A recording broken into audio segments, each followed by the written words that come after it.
श्री राधे राधे। भक्तों, मनुष्य जीवन में बहुत सी मर्यादाओं का पालन करता है। मर्यादाएं उसके सदाचार के लिए होती हैं, उसके जीवन के एक आदर्श के लिए होती हैं। लेकिन यदि वही मर्यादाएं भगवान की भक्ति में बाधक बने तो उनका कोई भी महत्व नहीं रह जाता, वो हानिकारक हो जाती हैं। इसलिए भगवान की भक्ति सर्वोपरि होती है। उसके लिए सब कुछ त्यागना पड़ जाए तो भक्त लोग त्याग दिया करते हैं। यहाँ तक कि जिसको बहुत ऊंचा दर्जा दिया जाता है, उन मर्यादाओं को भी जिसके द्वारा आदर्श की रचना होती है, उसको भी भक्त लोग त्याग देते हैं। और यदि नहीं त्यागते हैं तो उनको भगवत भक्ति में बाधा दिखलाई पड़ने के कारण अपार कष्ट होता है। और एक स्थिति आती है कि विवश होकर के उनको उन मर्यादाओं का त्याग करना पड़ जाता है, जिसके कारण से प्रभु का सानिध्य नहीं मिल पा रहा था। आप लोग श्रवण कर रहे थे मीराबाई जी के पिछले जन्म का चरित्र। द्वापर युग में कृष्णावतार के समय पर जो माधवी के रूप में थी और जिनका लौकिक पति था सुंदर, वो सुंदर बचपन में ही जिसकी शादी हो गई थी, उन माधवी को अब बड़ी होने पर गौना करा के विदाई करा के अपने घर लेकर के आ रहा है, रथ पर बैठाकर। और कृष्ण से प्रेम होने के कारण सुंदर अपनी पत्नी माधवी से बार बार कृष्ण की चर्चा करता है।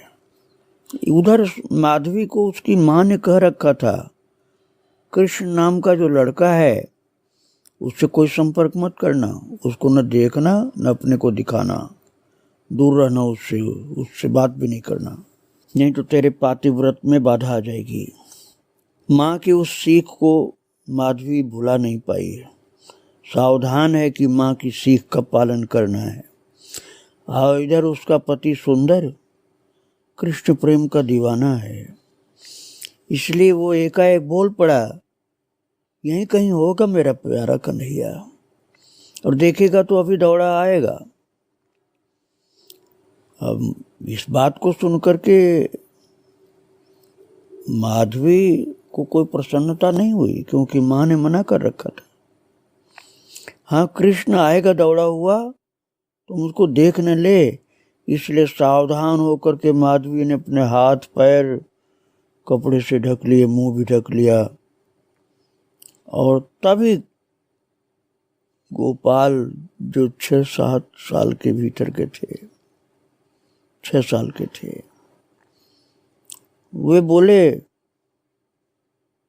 भैया सुंदर, अरे मुझको भाभी का मुंह तो दिखा दे। प्यारी सी आवाज थी। आवाज तो माधवी के कान में चली ही गई।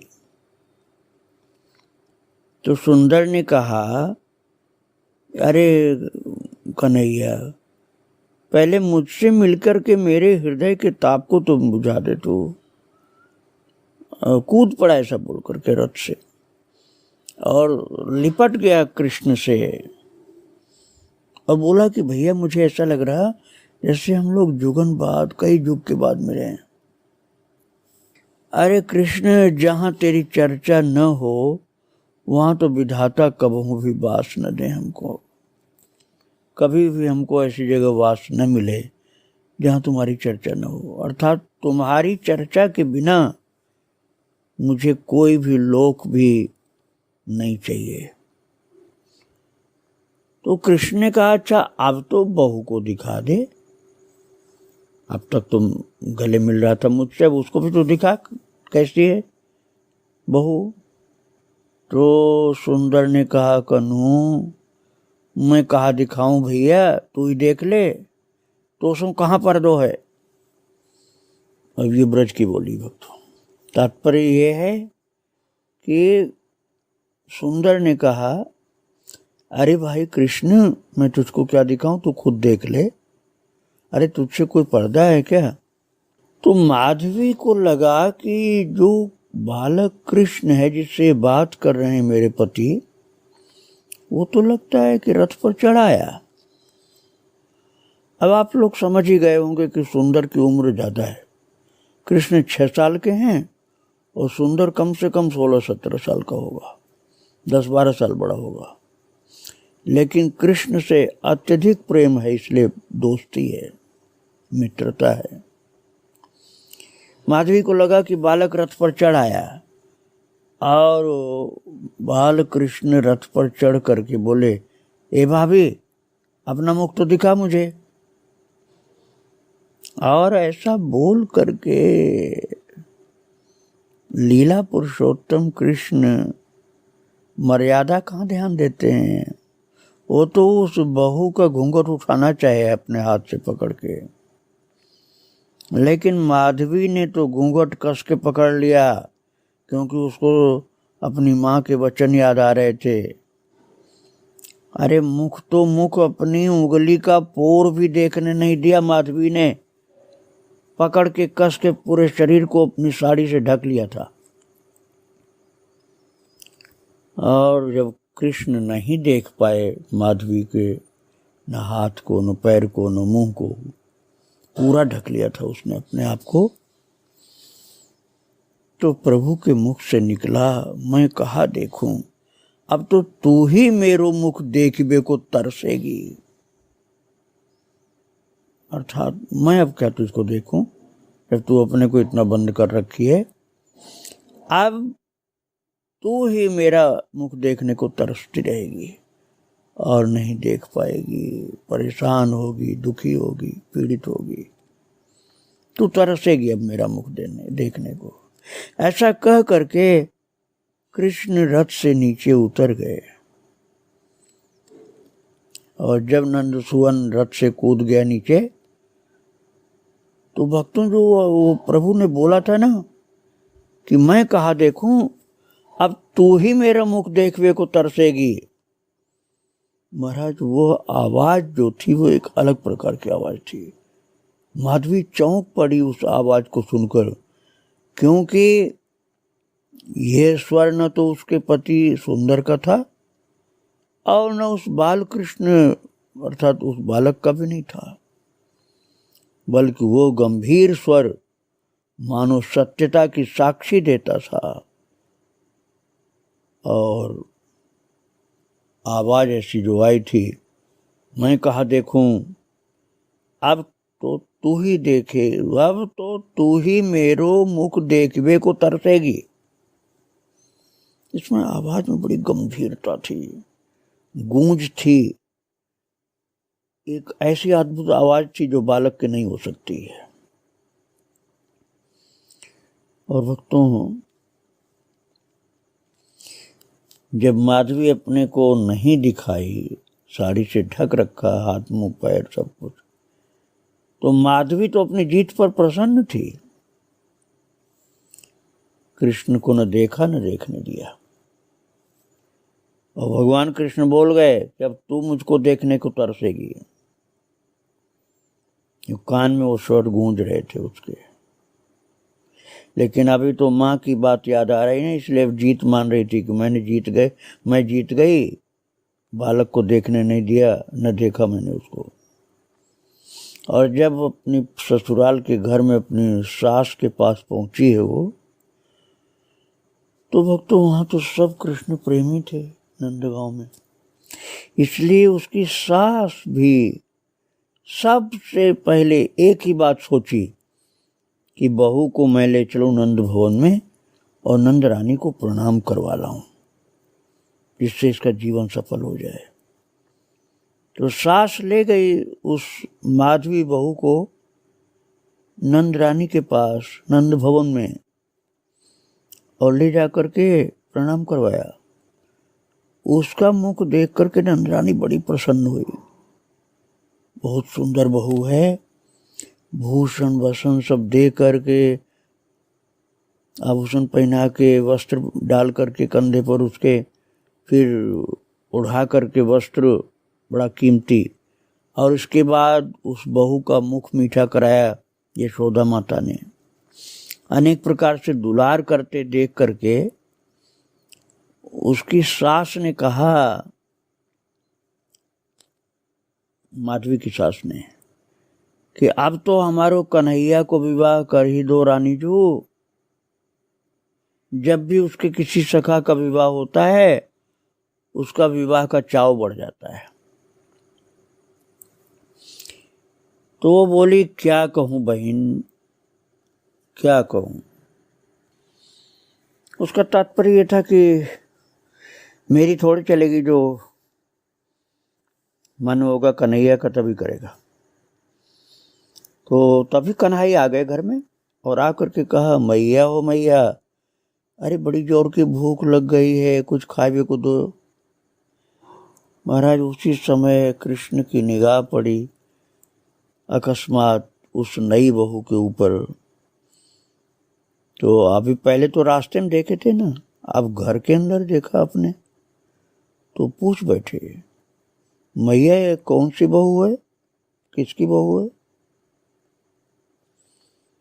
तो माँ ने कहा, आजा मेरे पास, इसका मुख मैं तुझे दिखाऊं, कैसे सुंदर चांद सो मुख है आपको, तेरे सखा सुंदर की बहू है।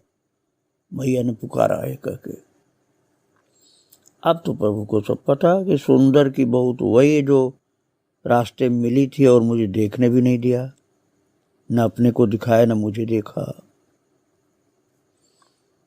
तो कृष्ण थोड़ा सा आवाज बदल के गंभीरता में बोले, अच्छो अच्छो, तो ये सुंदर की बहू है। अच्छा, वही जो आकर करके देखने नहीं दी।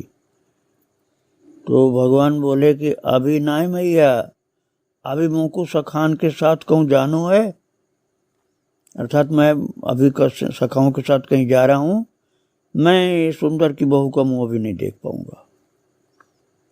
और वे मुड़ करके जब जाने लगे तो मैया बोली कि अरे कुछ खा करके तो जा, उसको भूख लगी है। मैया तो पुकारती रह गई, लेकिन कृष्ण तो चले गए भक्तों। न जाने आपको कहा शर्म लगी। अब यशोदा के मुंह से शब्द निकला, कहने लगी, ये नई दुल्हन को तो मुख देखने को सदा आतुर रहता था, और इसको क्यों नहीं देखना चाहता है सुंदर की बहू को, क्या इसको क्यों शर्म लग रही है। अब मैया को ये बात तो पता नहीं है कि रास्ते में कृष्ण उसको देखना चाहे थे, तो वो अपने को ऐसे ढक लिया कि देखने ही नहीं दिया। और प्रभु ने कह दिया था कि मैं अब क्या देखूं, तू ही मुझको देखने को तरसेगी। ये सब बात तो बाहर हो चुकी थी यशोदा के पास आने के पहले ही, लेकिन यशोदा को तो ये सब मालूम नहीं था। तो यशोदा आश्चर्य में पड़ी है कि वैसे तो गांव में जो भी नई दुल्हन आती है उसका मुख कर कृष्ण जरूर देखता है, लेकिन ये सुंदर की बहू माधवी को कृष्ण क्यों नहीं देखना चाहता है। थोड़ा सा उदास से होकर के बोल रही थी। और भक्तों, माधवी को तो माँ की शिक्षा याद थी। वो तो गोचारण का समय होते ही घर के अंदर कहीं छिप करके बैठ जाती थी। माधवी को लगता था कि कृष्ण की आवाज न सुनाई पड़ जाए, माँ ने मना किया है। उंगली कान में डाल लेती थी जिससे सुनाई न पड़े, छिप के बैठती। ऐसा वो प्रत्येक शाम को करती थी जब कृष्ण आते थे गौचारण करके। जल भरने ऐसे समय जाती जब घाट सूना होता, कृष्ण न मिले। इतने पर भी घर में सबको, घर में क्या बाहर भी हर जगह कृष्ण का नाम सुनती थी वो। माधवी बड़े आश्चर्य में होती जब वो देखती कि लोग कृष्ण की चर्चा करते हैं। जहाँ देखो कृष्ण की चर्चा होती है, जल भरने जाए तो घाट पर चर्चा होती है कृष्ण की। घर में भी चर्चा होती है, मेरा पति भी कृष्ण की चर्चा करता है, कृष्ण के विषय में ही बातें होती रहती हैं हर जगह। ब्रज भर के सभी जनों के कृष्ण के गुणगान का व्यसन हो गया था। बिना कृष्ण की चर्चा किए किसी को मन ही नहीं लगता था। वो अपने गृह कार्य में लगी रहती बहू माधवी, और मन ही मन हंसती, कैसे हैं ये लोग, सब के सब एक बालक के पीछे बावरे हो रहे हैं। वो बार बार अपनी मैया की शिक्षा याद करके अपने पातिव्रत धर्म की सावधानी से रक्षा करती। उसकी सास कहती, पहले तो नंदलाल प्रतिदिन घर आता था, कुछ न कुछ मांग कर खाता था, सुंदर के साथ खेलता, मुझसे और भी बात करता था, पर जब से बहू आई है माधवी, ऐसा लजाने लगा है कि बुलाने पर भी नहीं आता। बहू को भी ऐसी लाज लगती कि कन्हैया के आने की भनक लगते ही दौड़कर भीतरी कोठरी में जाकर छिप जाती है। अब सुंदर की माँ ये सब सोच करके आश्चर्य में पड़ जाती है। तो उस बहू से अपने सुंदर की माँ कहती थी, अरे बावरी, लाला से कहा लाज, वो तो अपनों ही है। कृष्ण जो है वो तो तेरे पति सुंदर का मित्र है, उससे क्या है कि लाज तुझको होती है। ऐसे कुछ समय बीत गया भक्तों। इंद्र के लिए जो यज्ञ होना था उसकी जगह पर गिरिराज जी की पूजा हुई। पूजा परिक्रमा के समय भी वैसी सावधान रही कि आंखों की पलकें झुकाई रहती है। मीरा की जो पिछले जन्म की ये घटना है भक्तों, इस घटना का अनुभव मीरा जी जब चित्तौड़ से आई थी वृंदावन, तब उनको यहाँ प्रत्यक्ष सब दिखलाई पड़ी थी घटना पिछले जन्म की, जो मैं आपको सुना रहा हूँ। और वृंदावन धाम में उनको पिछले जन्म का सब दर्शन हुआ था। जब इन बातों को उन्हें याद आने लगी मीरा जी को, जो उस समय वृंदावन में थी, तो उनकी आंखों से झरझर झरझर आंसू गिरने लगे और अपने को पूर्व जन्म की माधवी के रूप में देख करके वो रोने लगी और कहने लगी, आह कैसी प्राणघाती शिक्षा मैया की थी, और मेरी कैसी मूढ़ता थी कि मैं अपने प्रभु से नहीं मिल रही थी और छिप जाती थी।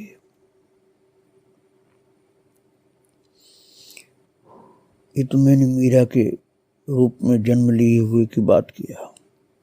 मैं आपको फिर ले चल रहा हूं मीरा के पिछले जन्म में माधवी की जगह पर। माधवी को गिरिराज जी के चरण में ले गई ललिता सखी, और उसने देखा वहां कि इंद्र के कोप से घनघोर वर्षा और उपल वृष्टि चालू हुई, तेज बारिश और ओले भी। मानव पशु सब अत्यंत बेहाल, लगता था कि प्रलय उपस्थित हो गया। किसी को किसी और भी सुरक्षा नहीं दिखलाई पड़ रही थी। गाय बछड़े बैल डकरा रहे थे, करुण स्वर में प्रत्येक जन पुकार रहे थे, कन्हैया कन्हैया, लाला, कनु, अरे भैया श्याम सुंदर, कृष्ण बचा ले, नहीं तो हम सबकी मृत्यु हो जाएगी। और भक्तों, जब सब कह रहे थे कि ब्रज का नाश हो जाएगा इंद्र के कोप से,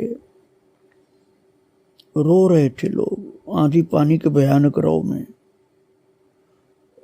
और तभी वो गंभीर ध्वनि सुनाई पड़ी प्रभु की, प्रत्येक प्राणी प्रत्येक जन को सुनाई दी, गिरिराज तलहटी में चलो, वही हमारे प्राण की रक्षा करेंगे। जो कहीं भी था भाग भाग करके गिरिराज जी की चरणों में पहुंचा। माधवी भी भाग रही थी उस समय। प्राण के संकट के समय लाज घूंघट का स्मरण किसको रहता है। सबके साथ वो भी गिरिराज के नीचे पहुंच गई। जब थोड़ा ढाढ़स बंधा, ढाढ़स बंधने पर उसने देखा कि सबके सिर पर गिरिराज गोवर्धन छत्र की भांति तने हुए हैं। और पानी की एक बूंद भी नहीं टपक रही है। पर ये गिरिराज गोवर्धन किसके द्वारा आश्रय पा करके आकाश में ठहरे हुए? चारों तरफ माधवी की निगाह घूमने लगी। कौन है जो गिरिराज गोवर्धन को उठा रखा है? तब उसकी घूमती हुई दृष्टि एक छोटी सी कनिष्ठिका उंगली पर दिखलाई पड़ी। कनिष्ठिका उंगली पर दृष्टि पड़ी उसकी, वो कनिष्ठिका उंगली जिस पर गोवर्धन टिका हुआ था।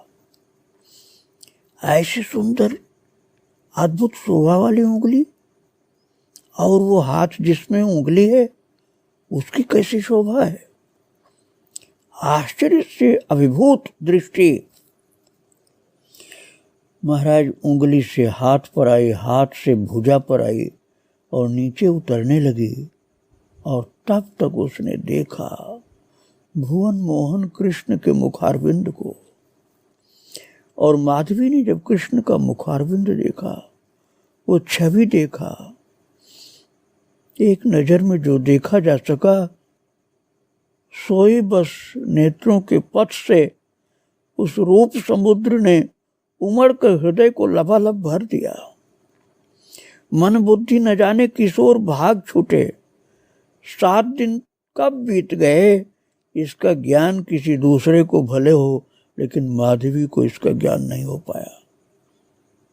7 दिन उसी मंगल में पवित्र अद्भुत दिव्य छवि को माधवी एकटक देखती रही। एक दिन पुनः वही स्वर गूंजा, वर्षा थम गई है, सब बाहर निकलकर अपने अपने घर जाओ। मैया यशोदा कह रही थी, लाला रे तेरो हाथ दुख तो होएगा बेटा, अब तो धर दे या को नीचे गिरिराज को। भक्तों, माधवी का हृदय हाहाकार कर उठा। श्याम सुंदर सबकी ओर देखकर मुस्करा रहे थे एक एक को देखकर, और जाते हुए लोगों को हंसकर कुछ न कुछ आश्वासन दे रहे थे, किंतु माधवी को एक बार भी भूल कर नहीं देखा। माधवी रोने लगी, अरे मैया कैसी उल्टा शिक्षा दी तूने मुझको। रो रो कर पुकारने लगी व्याकुल होकर के। माधवी समझ गई मां की शिक्षा गलत थी। भुवन मोहन त्रिभुवन सुंदर प्रभु कृष्ण को मैं नहीं देख पाई, और वो मुझे तो बिल्कुल नहीं देखे। मैंने तो देख भी लिया, वो मुझे नहीं देखे। और रो रो कर कहने लगी, क्षमा करो प्रभु, क्षमा करो, मुझ अबोध से भूल हुई है, प्रसन्न हो जाओ। कहो मैं क्या करूं, जिसमें तुम प्रसन्न हो जाओ वही करूं। अब ये माधुरी मूर्त आंखों से दूर न हो, ऐसी कृपा करो नाथ, कृपा करो। वो जहां खड़ी थी वहीं गिर पड़ी भक्तों, और रोने लगी, मेरे अपराध क्षमा कर दो। भक्तों, अब की बार सरस मीठी वाणी कानों में सुधा सिंचन करने लगी, और उसे सुनाई पड़ा है, भूल मान गई है, अपनी भूल समझ में आ गई तुमको, अतः दर्शन तो होंगे ही नित्य, पर लीला में सम्मिलित नहीं हो सकोगी। परिमार्जन के लिए, जो तुमसे भूल हुई उसके परिमार्जन के लिए कलिकाल में जन्म लेकर के भक्ति पथ का अनुसरण करने पर शुद्ध होकर मुझसे मिल जाओगे। माधवी ये शब्द सुनकर अचेत हो गई, और बहुत देर तक अचेत रही भक्तों। और जब होश में आई है तो बस प्रभु की वही झांकी उसके मन मस्तिष्क हृदय में घूमने लगी, और वो कान में स्वर गूंजने लगे कि कलयुग में तुमको जन्म लेना होगा और भक्ति पथ का अनुसरण करना होगा, तब शुद्ध होकर मुझ में तुम मिल जाओगे।